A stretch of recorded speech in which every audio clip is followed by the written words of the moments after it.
قل هذه سبيلي أدعو إلى الله. Bismillahirrahmanirrahim. Assalamualaikum warahmatullahi wabarakatuh. Kembali berjumpa dengan Khairil Anas TV. Banyak sahabat Khairil Anas TV yang bertanya dan berkata, bila kaum JRK atau mereka yang telah keluar dari Islam Jamaah itu telah menemukan jalan kebenaran, mengapa mereka tidak tenang-tenang saja menjalani keinginannya? Mengapa mereka masih saja sibuk mengurusi warga Islam Jamaah? Maka jawabannya sangat simpel sekali, bahwa tentu saja kaum JRK itu keluar karena mereka menemukan banyak kemungkaran-kemungkaran dalam tubuh Islam Jamaah. Dan untuk itulah mereka berusaha menyampaikan kemungkaran itu kepada seluruh kawan, kerabat, dan sahabatnya yang masih terkurung dalam kelompok Islam Jamaah.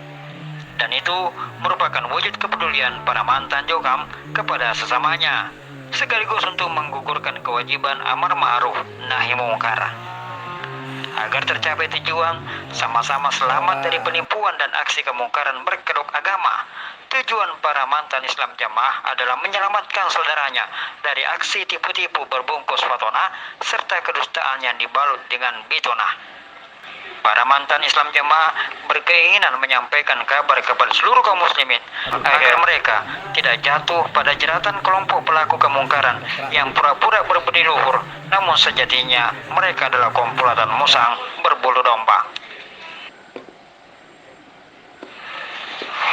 Sekarang mari kita tilik pembukaan dari lembaran surat bulanan Amir Islam Jamaah yang diterbitkan setiap bulan dan wajib dibacakan di hadapan seluruh pengikut Islam Jamaah di mana saja berada. Saking wajibnya surat lembaran ini, sehingga setiap orang Islam Jamaah yang belum mendengarkan isi dari lembaran teks bulanan itu wajib melaporkan diri dan minta dibacakan secara privat. Dalam pembukaan surat tersebut tertulis, satu-satunya jamaah supaya tunduk dan patuh pada pemerintah yang sah berdasarkan Pancasila dan Undang-Undang Dasar 1945 dan berbudi luhur yang baik agar menjadi warga negara yang baik. Kerjakan karena Allah. Moga-moga Allah paring barokah. Jazakumullahu khairan. Kutipan ini telah menjadi kalimat pembuka dalam lembaran teks yang konon adalah merupakan surat dari Bapak Amir Islam Jamaah yang setiap bulan diterbitkan dan dikirimkan ke seluruh daerah-daerah untuk dibacakan kepada setiap warga Islam Jamaah. Sepintas anjuran yang termaktub dalam kutipan surat itu terlihat sangat baik, yakni mengajak warga atau pengikutnya untuk menjadi warga negara yang baik, menjadi warga negara yang taat kepada pemerintah. Namun pada kenyataannya, kutipan perintah itu jauh panggang dari api. Mereka justru adalah kelompok orang yang menentang pemerintah yang sah. Salah satu bukti penentangan mereka adalah telah 15 tahun pemerintah yang sah di negeri ini meminta kepada mereka untuk meninggalkan faham takfirinya. Namun mereka tetap kekeh, tak bergeming sedikit pun pada akidahnya yang mengkafirkan seluruh kaum muslimin yang tidak berbaiat kepada amirnya. Terbaru, dalam Munas LDII pada Maret 2020 lalu, Presiden Republik Indonesia Joko Widodo kembali menegaskan dan mengingatkan agar kelompok yang bernaung di bawah Lembaga Dakwah Islam Indonesia ini komitmen menjalankan janji paradigma barunya, yakni tidak takfiri dan tidak memisahkan diri dari umat Islam yang lain. Komitmen LDII untuk menganut paradigma baru yang terbuka, yang toleran, yang berbineka tunggal ika harus terus diteruskan. Namun justru imam besar mereka makin gencar menghimbau kepada seluruh pengikutnya untuk tidak bergaul dengan orang-orang yang ada di luar golongan mereka. Bahkan orang-orang yang telah berparadigma baru dari kelompok mereka justru dipersekusi dan dianggap sebagai orang-orang yang murtad. Nah, maka setelah itu kita orang-orang jamaah jangan sampai terpengaruh. Kita patuhi supaya untuk menjaga. Jadi kita terus patuhi karena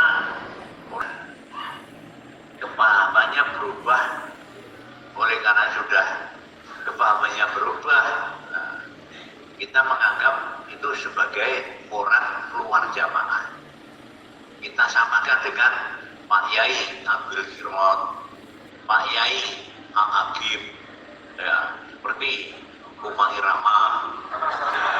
Peringatan pemerintah yang akan menindak tegas kelompok-kelompok yang berpaham takfiri tidak mampu mengubah pendirian mereka untuk tetap mempertahankan pemahaman agamanya yang berbeda dengan pemahaman seluruh kaum muslimin. Maka bila demikian halnya, maka makin jelaslah bagi kita semua bahwa kelompok ini sama sekali tidak pernah ingin berubah. Mereka tetap eksklusif dan memisahkan diri dari kaum muslimin dan merasa diri paling benar. Perdana Majah. Siap. Perdana Majah. Mana Perdana Majah? Ada sebuah fakta yang tidak terbantahkan. Jaringan Amir berusaha mempertahankan eksistensi jamaahnya agar bisa mempertahankan sumber-sumber keuangan dan dana yang tak terhingga jumlahnya pada seluruh pengikutnya. Keluarga Amir bergelimang harta dan kekayaan yang tak terhingga yang bersumber dari pungutan wajib yang diberlakukan kepada seluruh pengikut setia Islam Jamaah. Pungutan yang ditarik melalui apa yang disebutnya sebagai infak persenan, yakni kewajiban setiap warga dan anggota Islam Jamaah untuk menyerahkan 1/10 dari penghasilannya setiap bulan kepada sang Amir. Kewajiban menyetor persepuluhan ini menjadi amalan wajib di kalangan Islam Jamaah. Bagi mereka yang tidak membayar bulan ini, maka pada bulan berikutnya wajib membayar secara rapel. Sungguh dahsyat.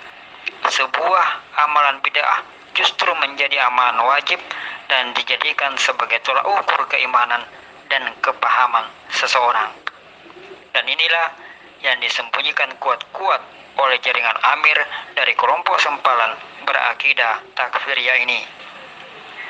Jaringan Amir berdusta kepada pemerintah, kepada majelis ulama, dan kepada seluruh kaum muslimin bahwa mereka tidak takfiri, tidak melakukan pungutan persenan atau persepuluhan, dan tidak menganut sistem keamiran. Namun dalam kenyataannya, justru yang mereka lakukan berbanding terbalik dari apa yang mereka kemukakan.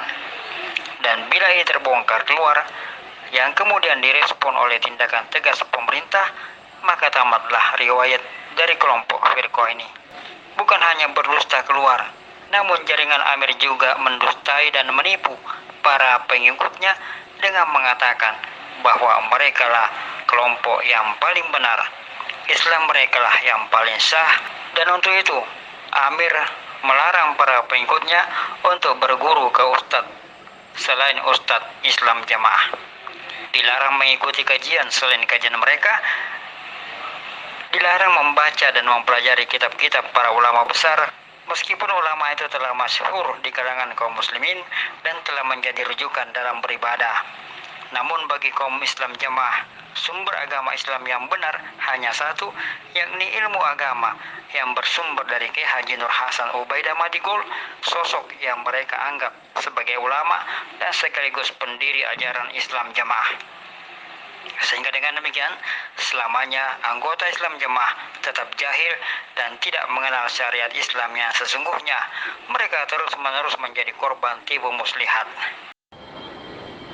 Kesimpulannya adalah mereka teguh di atas pendirian untuk tetap melakukan takfiriyah, bukan karena menegakkan sunnah, bukan karena membawa kebenaran, tetapi karena mempertahankan sebuah sindikat pungutan liar, berkedok agama, perampasan harta kaum muslimin secara batil, mengatasnamakan agama.